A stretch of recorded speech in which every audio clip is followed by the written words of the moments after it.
Hi everyone, this is Mike again, and in this short video we're going to look at capital gains for principal residence.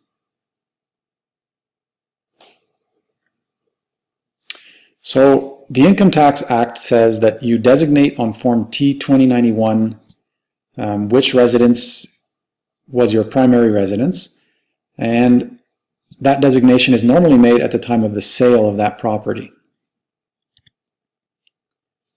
So the capital gain on the sale of your principal residence is non-taxable. However, there may be a situation where you designate your cottage as your principal residence, causing a situation where you own a property and for a portion of the time you owned it, you want it to be designated as your principal residence. So let's see how that would be calculated.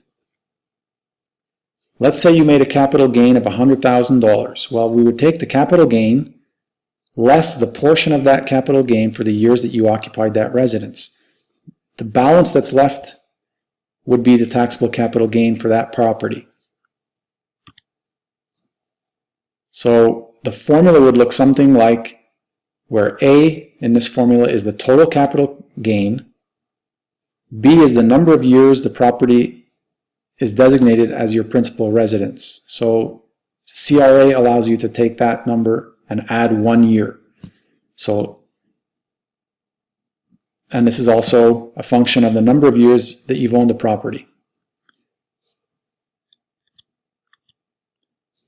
So once again, the formula on the left would be the capital gain, on the right would be the portion of the capital gain that is non-taxable.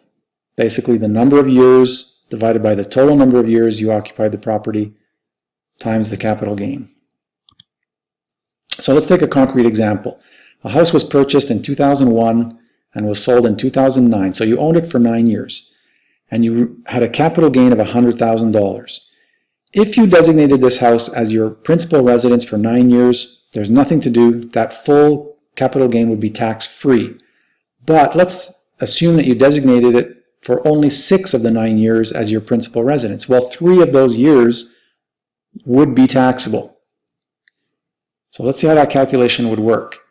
You had a capital gain of $100,000. Let's subtract from that $100,000 times the portion of the years you occupied it and designated it principal residence. So revenue CRA allows you to take 6 years plus 1, divide that by 9, and that portion of $100,000 would be removed from the capital gain. So the result is $22,000. This amount would be included in your taxable income. A few things to remember.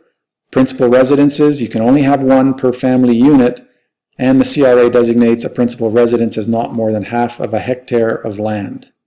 So I hope this short video has been useful in terms of calculating capital gain on principal residence.